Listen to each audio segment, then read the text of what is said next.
Hello, and thank you for joining us for Lunchtime News on KBC Channel 1.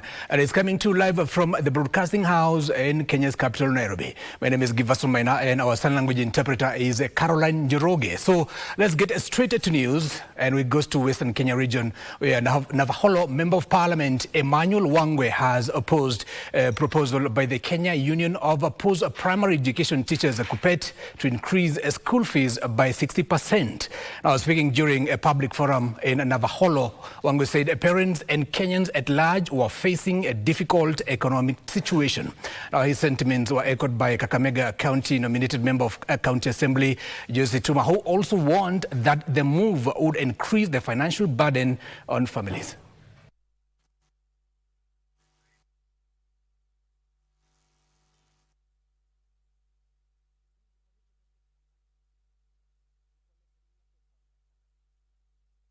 Kweli wa mama wakisema wapandishe school fees by 60%, watoto wetu watasoma kweli? Tunawaambia, hey teachers, kala. Kala. Economy iko mbaya. Maisha ni ngumu. Tunaamini kwamba school fees itaongezwa. But with the time, pole, let us vary with the time. But for increment ya 60%, tunasema sisi hatuko huko. Ukichukua mwanafunzi wa Navaholo Secondary ambapo school fees ni 15,000. 60% ya 15,000 tunapata kwamba wame-raise school fees na 7,500. Hiyo 7,500 kwa mzazi wa hapa Navaholo na mzazi mwingine huko Kenya. Kweli ukiongeza kwa school fees ambayo iko, kweli wanafunzi watapita kweli? And away from that, the government has moved to bring to an end the decades-long land ownership dispute at Kenyatta Farm, formerly known as Kehio Mwiri, in Gatanga constituency, Murang'a County, following the issuance of additional title deeds to residents. Now, Cabinet Secretary for Lands and Public Works, Alice Wahome, presided over the issuance of 700 title deeds, saying the exercise is aimed at resolving the long-standing land ownership dispute that has persisted for decades. Now, the Kehio Mwiri land was purchased by the Kehio Mwiri Farmers Company in 1965. Now, however, ownership disputes emerged between the 1980s and early 2000s due to the area's proximity to the rapidly expanding town of Thika. Now, the conflict sparked numerous court battles and claimed the lives of more than 9 key stakeholders under mysterious circumstances. Ni lazima tuhakikishe wale members wa kwanza wamepata title deed yao, ardhi yao. Mimi nimefurahia sana katika serikali. Ningekufa singepata mahali ya kuzikwa na watoto wangu, lakini saa hizi nimepata pahali, hata nipate hiyo shida mimi nawekwa na watoto wangu. Nimeshukuru sana kupata hii title. Nilipatiwa kitambo na Uhuru Kenyatta, lakini nataka kupewa ingine new kwa saa hii. Now, matters education now. Young people have been urged to embrace technical and vocational education as a pathway to employment, self-reliance and economic growth. Now, Power for the People PFP Party Programs Manager Beta Eliva Achieng made the appeal during the annual open day at the PFP Rise Center in Rusinga, Homa Bay County, where trainees showcased practical skills acquired over the past 6 months. Now, Achieng and vocational training equips learners with practical market-driven skills that enhance employability and entrepreneurship, are urging more youth to enroll in TVET institutions. When it comes to real skills, we will get them at the vocational level. When we get the quality and when we get quantity and when we get what we really need. And therefore, I want to encourage all the young people to come and join our facilities, come and join vocational trainings, because again, at the end of the day, we want to work with our hands. Trainees have been able to do a demonstration on all the modules that they've been able to train for the past 6 months. I want to urge the community and also different stakeholders to be able to play a front role in able to encourage the young people to embrace the hands-on skills. In fashion and design, when I did it, I was employed in a PFPRI center. I am doing parts production. In parts production, it is fine. Now, still matters education. Students are pursuing a Doctor of Philosophy degree, PhD, from the Faculty of Business and Sciences at the University of Nairobi have established a networking caucus to create a supportive academic community. The 45-member Scholars Caucus aims to foster collaboration among doctoral students from diverse disciplines, providing a platform where researchers can share experiences, exchange ideas, and build partnerships that enrich their academic work. Now, speaking in Kajiado, the scholars said beyond research, the initiative seeks to address issues that affect doctoral candidates throughout their PhD journey. PhD can be very lonely, and that's when you can develop pressure, sukari, and all that. But when there's a comrade of yours that is walking the journey with you, the burden becomes lighter. As students struggling to transit into PhD candidature, the problems that we may face are basically the same. More so because PhD is a demanding intellectual enterprise. So when we come together, we are able to identify our joint problems and possibly come up with solutions to address them. The ultimate objective is to build that network where we are able to have a consortium of solutions that will be able to help not only our country, but the whole world at large. I think to me it gives me more encouragement, and I also encourage people because we get to learn. Every day is a learning opportunity, and learning is a continuous process. Now, from Kajiado, we take you to Migori County, where a police officer from Awendo sub-county was fatally stabbed while attempting to arrest a murder suspect in North Sakwa Ward, Migori County. Now, confirming the incident, Awendo sub-county police commander Julius Kemboi said the officer was part of a team sent after intelligence indicated the suspect had returned from hiding. Take a look.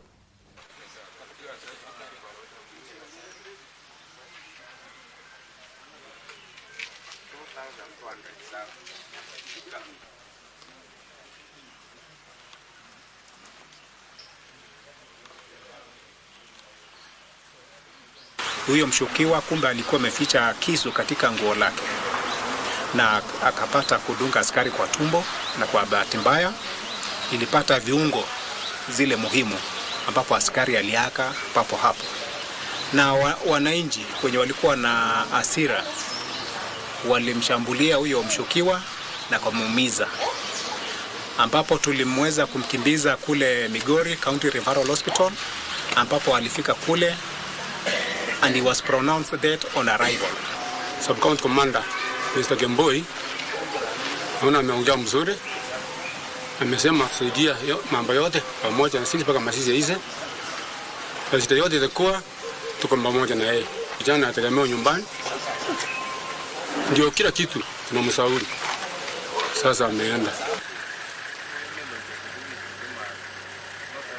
Now, from Migori, we cross over to Kericho County, where doctors in Kericho County are back on strike after failure by the county government to implement the return to work formula signed on 4th March 2025.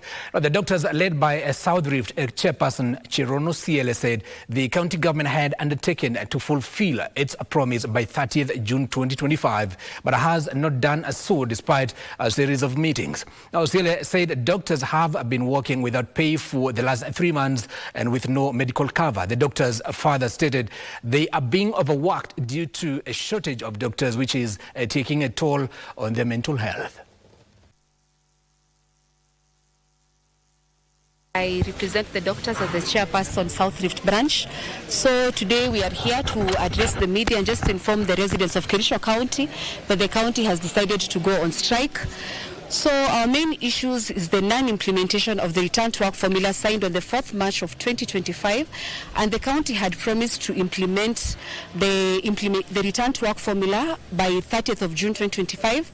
1 year later, nothing has been implemented. As we are aware that Kishwa County Referral Hospital is a level 5.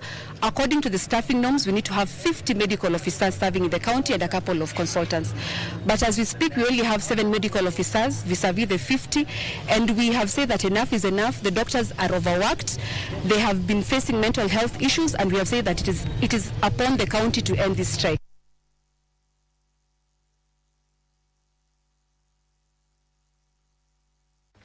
And now to other matters now. Northern Corridor Transit and Transport Coordination Authority Executive Secretary Dr. John Deng Ding says the corridor is not only a transport route but also a catalyst for economic integration, industrial development, trade competitiveness and improved livelihoods for more than 250 million people across the region. Now, he revealed that a cargo at the port of Mombasa destined for Burundi, the Democratic Republic of Congo, Kenya, Rwanda, South Sudan and Uganda have reached 45.45 million metric tons in 2025, representing a growth of 10.9% over the previous year. He, however, decried infrastructure capacity constraints, climate resilience, tariff barriers, cargo diversion, and digital interoperability challenges that continue to bedevil the corridor.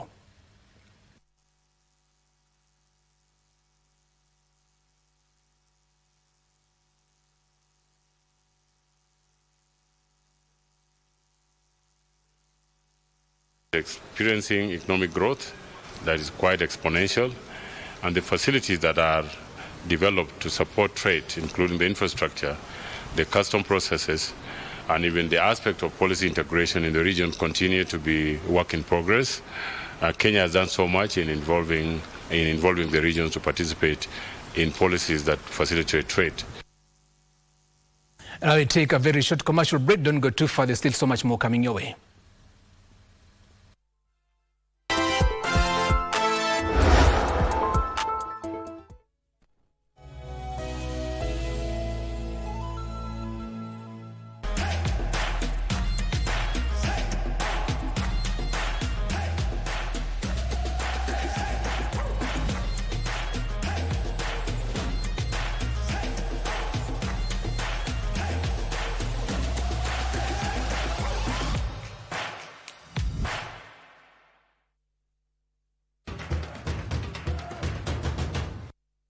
Here come Ivory Coast making progress. Goal, beautifully tucked in. That settles any nerves today. Nicolas Pepe's got it. And a big smile for good measure. And it's a sloppy pass, just hits him in the knee. Once Diamande picks it up here, he's always going to make the right decision. Pepe makes the right move. And in the flash of an eye, it's in the back of the net.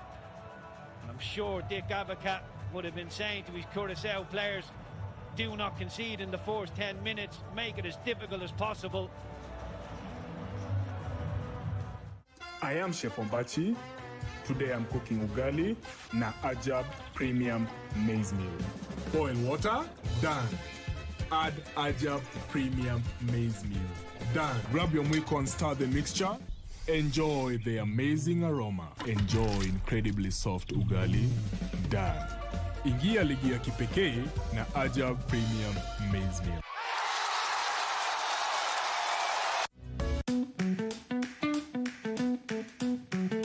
This is not your ordinary heart and soul. My name's MC Mose Richards. I'm Pauline Richards.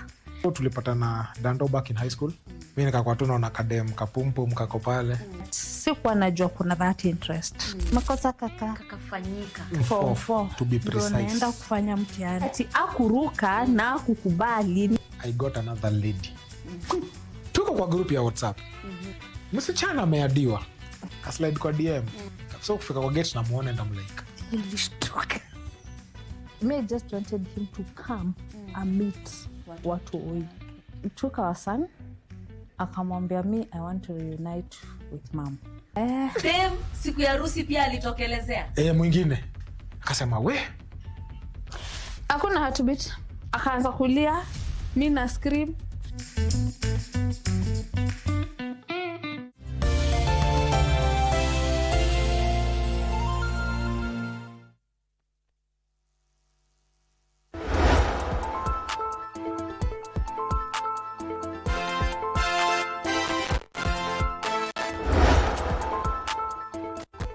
And welcome back. You're watching Lunchtime News on KBC Channel 1. Now let's take you to Kitui County, where Ukambani leaders and opinion shapers from the larger Ukambani region are meeting in Kitui in what is said to be an attempt to chart the political future of the community.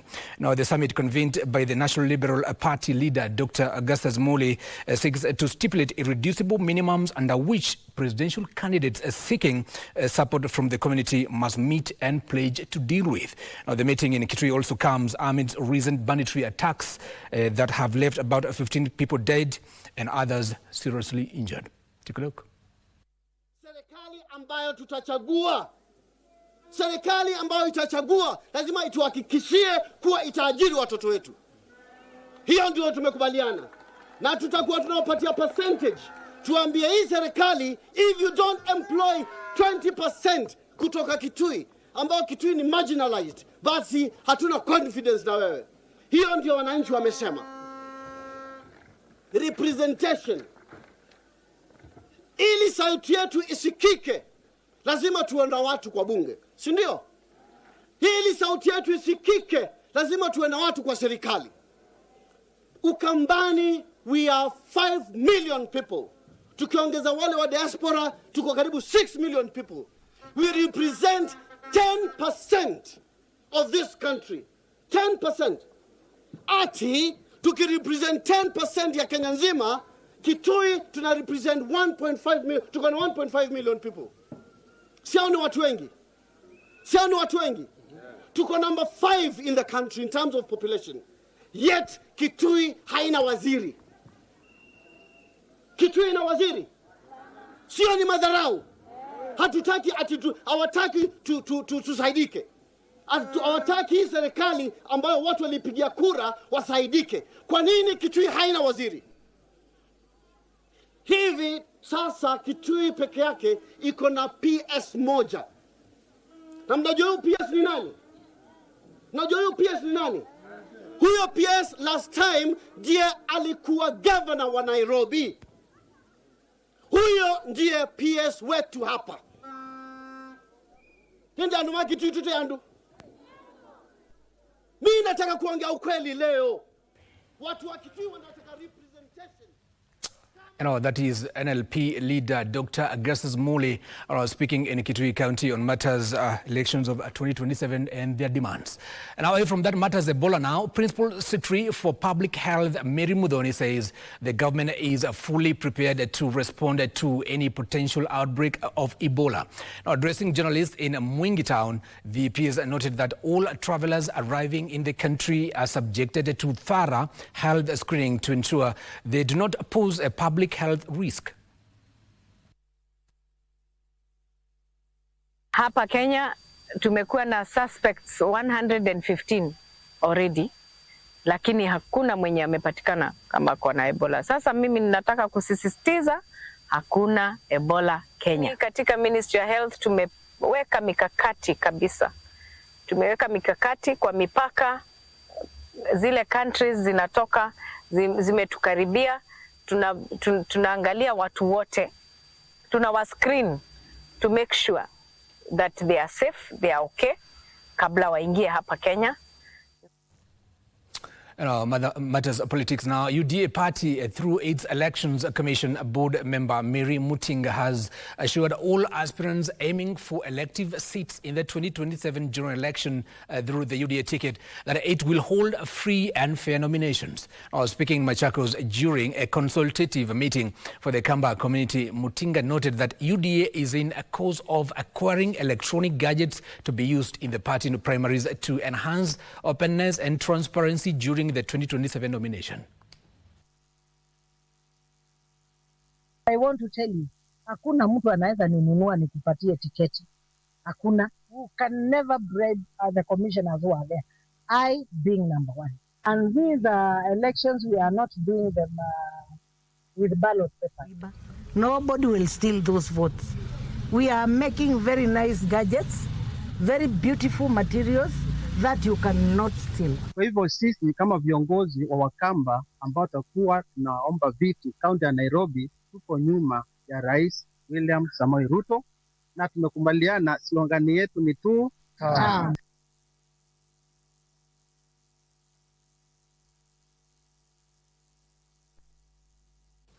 Now back to Nairobi County, where Nairobi residents have been urged to embrace environmental conservation as a shared responsibility in building a cleaner, safer and even more sustainable communities.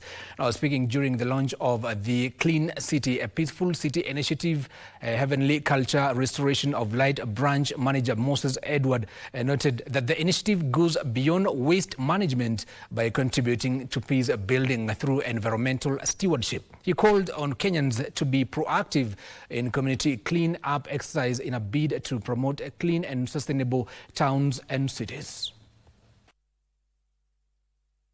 Today we are here at the Aga Khan Walk, June edition. We are doing a clean-up activity as we promised in February when we launched the Clean City, Peaceful City movement.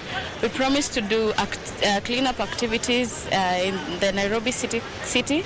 This initiative is so significant to me, and being part of it means taking initiative towards creating a better community, because I believe I might not be in a position to change the world, but I believe the simple steps, the simple actions that I can get to take will lead us towards making a significant change in the community, and that is why I'm here. The Clean City, Peaceful City project was actually birthed to be able to complement the work of the United Nations in the implementation of SDG 11, which encourages nations to promote clean, resilient, sustainable cities as a pathway to development. And our Orange Democratic Movement party leader Dr. Oburu Oginga has differed with some politicians who are discouraging victims of protests from accepting compensation monies as the government rolls out the compensation process. Now, addressing the press in Kisumu, Oburu admitted it was impossible to compensate a life lost, but the tokens being offered to protest victims and their kin are a show of accountability by the government. The CIA senator also slammed a section of media for being biased on the reportage yesterday's Gen Z commemoration protest. He urged the media to be objective while reporting on issues of such a magnitude. Who are injured, and we are very unhappy with those who are telling the victims not to pick up what is due to them, because these families are not rich families. They are some of the most, they are lower ebb of our society. They are at the lower ebb of the society, and they should be allowed to enjoy.